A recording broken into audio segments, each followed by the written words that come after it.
been at the UW, specifically SMPH, for about 17 years now. I live on a small farm outside of Madison where I raise bees, and currently I'm raising Russian bees, but yes, they came from within the United States. I also grow hemp. I've been a part of the UW-Madison Midwest Hemp Database research for going on 4 years now. As you can imagine, on a small farm with a family, we've had lots of animals over the years. We've had horses, dogs, cats, fish, chickens, snakes, a gecko, hissing cockroaches, and even a tarantula. Recently, as some of you probably have as well, I graduated from the More Leaders program. I specifically went through Lead from Where You Are in 2023, and I graduated from ITLP this last spring.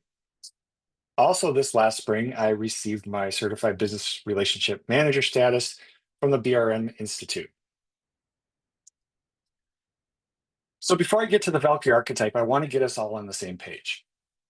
Modern leadership studies increasingly have recognized that mythological narratives aren't just stories, but they are encoded wisdoms that show the human potential and personal transformation, as well as the organizational dynamics that we are faced with today.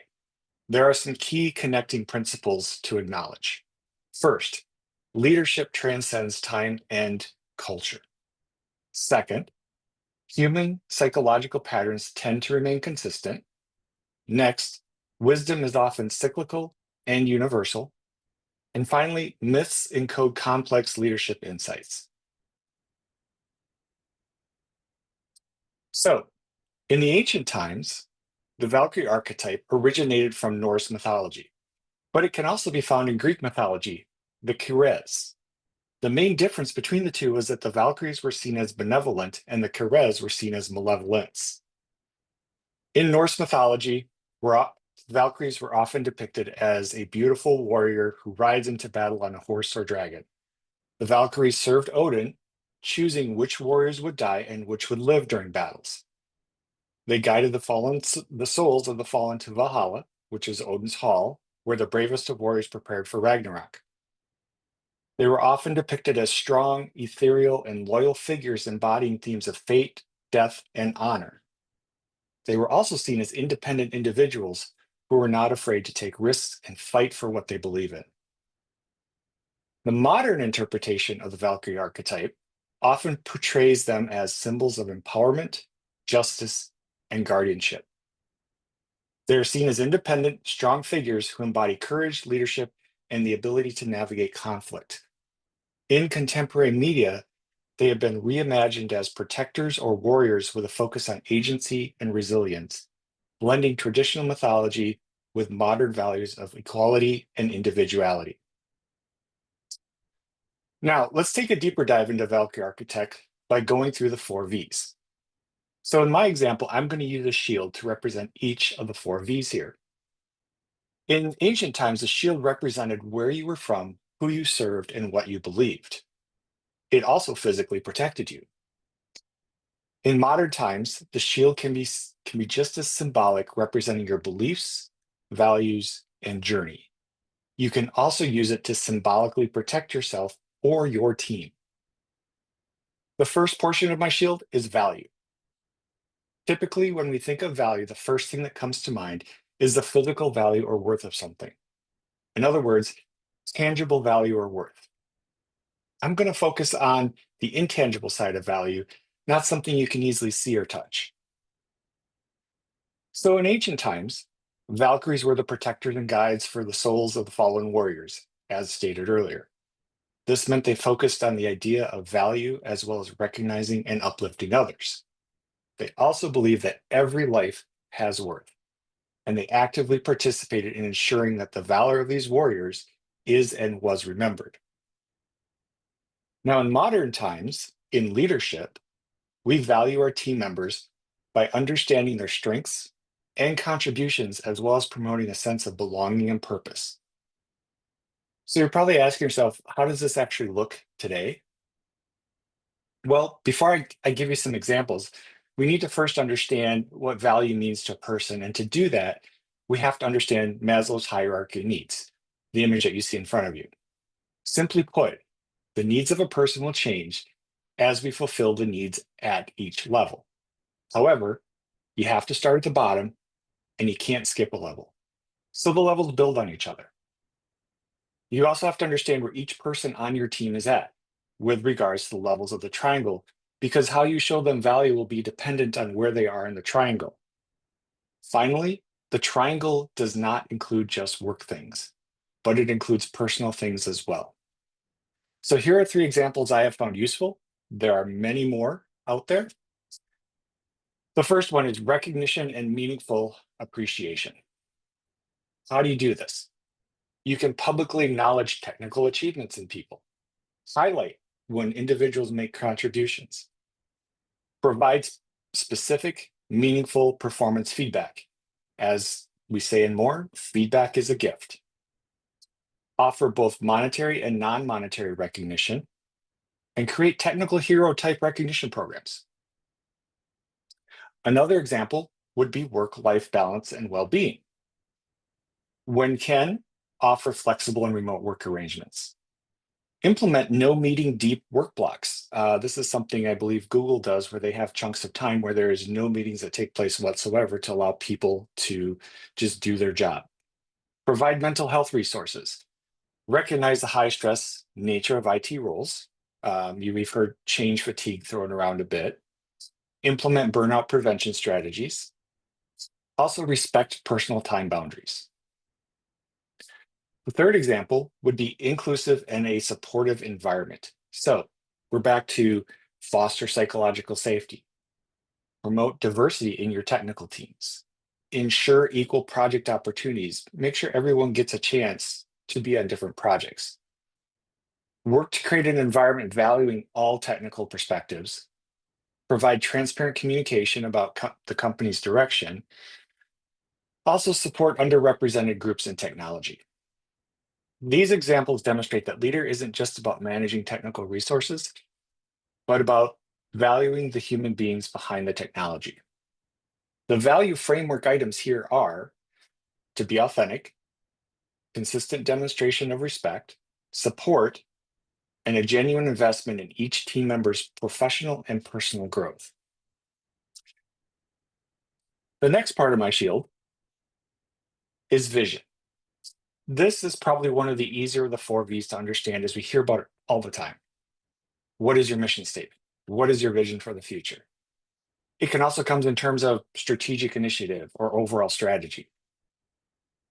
So in ancient times, the Valkyries could sort of see the future, and they would use that vision of the battle's outcome, in that they knew who was likely going to die, to allow them to plan for and guide the warriors to their rightful place in Valhalla. In modern times, effective leaders are good at sharing a vision that not only motivates their team, but aligns them as well, thus helping to push them toward a shared aspiration. Vision is a process that takes the ability to see potential futures, yes, potential futures as in plural, and yet inspire the warriors or team members towards a common goal. How can we practice vision today? Well, first keep in mind, vision does not need to be 100% accurate, but it should also not be extremely vague. Here are some examples of just a few things that you could see under vision. First example, innovation and experimentation framework. So what can you do here? You can establish structured innovation time. You could create innovation labs and experimentation zones in your department. You could implement technical innovation challenges, run monthly innovation sprints and quarterly hackathons, have a dedicated innovation budget, or develop proof of concept opportunities. I have a good personal example to share with this one. This was well before COVID. This was in the time when 3D printers were just kind of something that you could buy as a consumer. And I bought one for my daughter and myself to use and experiment with. And I had a physician approach me in orthopedics. He was trying to print out some pieces of a spine because he wanted to replicate how can we create something that residents can practice drilling into that mimics what a bone in the spine might feel like. And at the time he had worked some with radiology, but the 3D printers they had there didn't have a lot of flexibility at the time, versus the additive printer that uses a spool of filament to print had some more flexibility. And so in working with him, we printed out some different proof of concepts of different substrates, different materials, different thicknesses. And we finally got to a point where he felt that it matched what it was like drilling into a spine. So we then took that and we actually bought a printer to have in the department, and it got used more and more. And one of the things I did with my staff so that they could be comfortable showing people, because it's not like you can walk up to a 3D printer and just print something. It takes a little bit of work. It's not like a laser printer. I highly encourage the IT staff to take time and experiment with a 3D printer. Find some things that they wanted to print out just for fun to see how it worked and get an understanding of the do's and don'ts with it. So creating an environment where people could experiment and work on new things, and supporting that as part of the workday. Second example, skill development and learning pathways. Always big on this. Map current skills to future technology needs.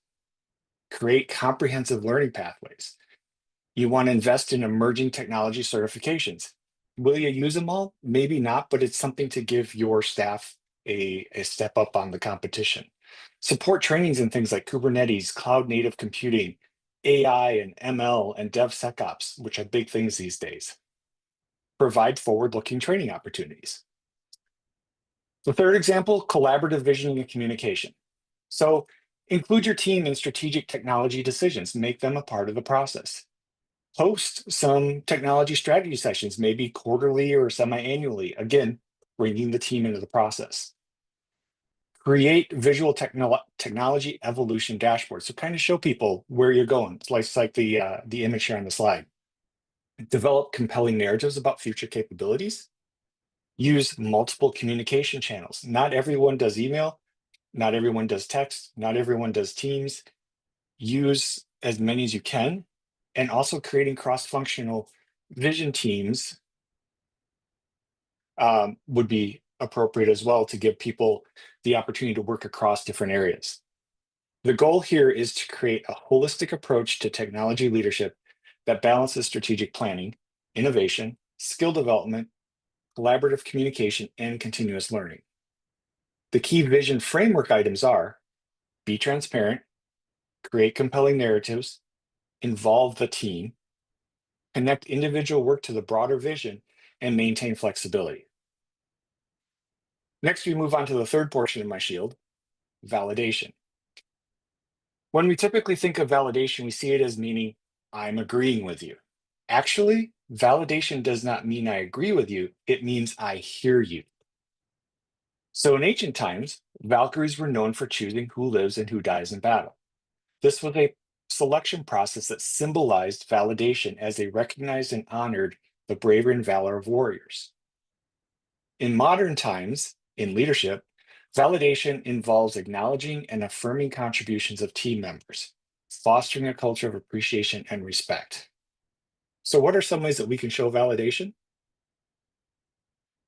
Validation is a very important part of the shield, as it is an inherent feedback loop shown in the image here. Positive validation leads to more positive results. Negative validation or lack of validation can lead to more negative results. What are some examples? Innovation and learning support. We're back to the tech talks, innovation showcase. Having staff present something that they worked on or a topic that they took some time to explore to the group. Creating time for innovation. Establish an innovation fund or a hackathon, like competitions within your group to figure something out. Implement suggestion programs with tangible rewards. Support, again, cross-functional project opportunities, so working across groups. Another example, personal and professional validation. Create personalized development plans. Understand individual career aspirations. Provide constructive and specific feedback. So we're getting back to feedback is a gift. You might starting to see a pattern in a lot of these. Connect team members with industry mentors. We were talking about mentors earlier today in some of the sessions. So you as the leader helping to connect and make that connection. Also offer leadership opportunities on critical projects. You as the leader, don't always have to lead everything. You can let your staff delegate to step in and learn, and you as a mentor can help them out. The third, resources and emotional support. Invest in cutting edge tools and technology. This kind of rewards your staff, gives them something to look forward to. Provide ergonomic workstations, a big thing these days. Support flexible work arrangements. Talked about that in another area. Demonstrate empathy during high stress projects. You as a leader may not be able to actually do something, but just by simply asking, how can I help? You would be surprised how far that goes into creating and showing that you validate them and that you understand what they're doing and that you understand what they're going through. We were talking about listening early on, where difficult conversations. So actively listen and provide meaningful professional support. These examples emphasize a holistic approach to recognizing, supporting, and validating IT staff's professional journey. The key validation framework items are to be specific, be timely, be genuine, connect the validation to the broader organizational goals, and again, tailor recognition to individual profession preferences. Now, the fourth piece of my shield, vulnerability. This is probably the hardest and most complicated of the four V's. Well, as a society or culture, we've actually made it complicated. It really isn't. Typically, it is seen as a sign of weakness. I am vulnerable. When I would challenge you to think of it as a sign of strength, sharing your weakness actually presents as a strength. It's an interesting concept.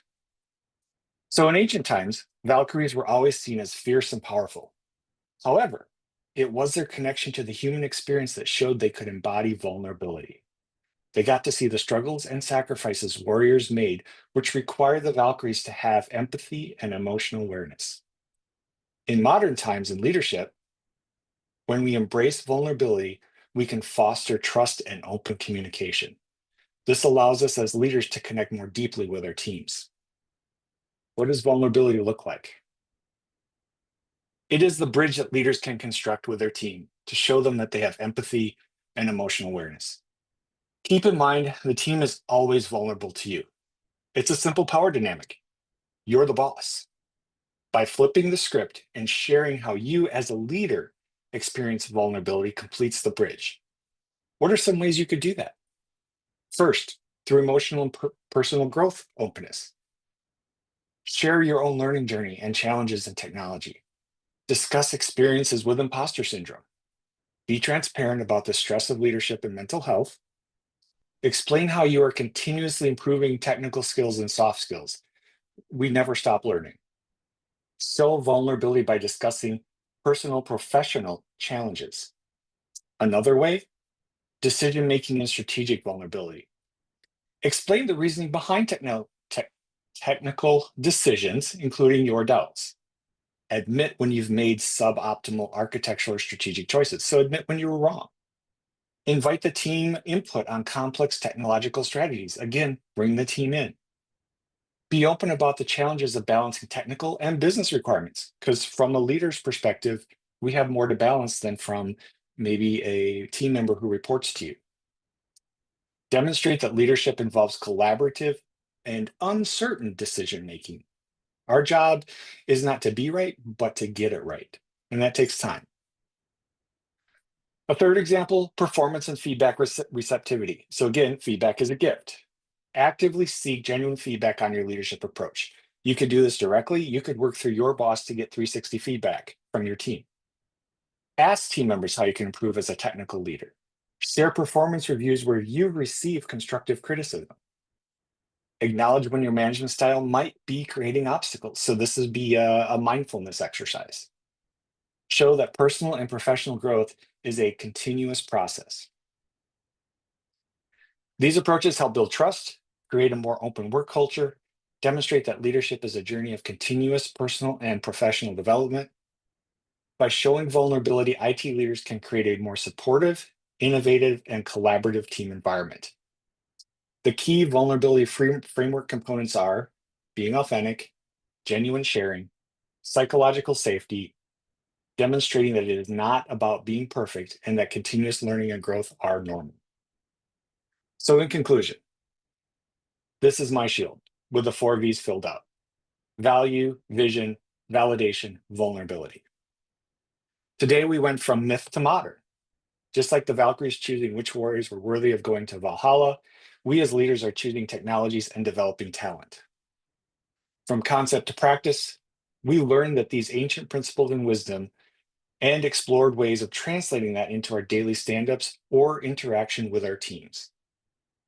And finally, from individual to team, just like the Valkyries, each person's shield, in this case your leadership shield, symbolically represents your unique journey. But the same shield or journey also reflects or foreshadows your team's future. Finally, I'd like to leave you with one of my favorite quotes. This is from Doctor Who: "We're all stories in the end. Just make it a good one." Thank you. And here's my contact information. If you do download the slide deck presentation, I do have a resources and contact page at the end that shows where a lot of my information came from.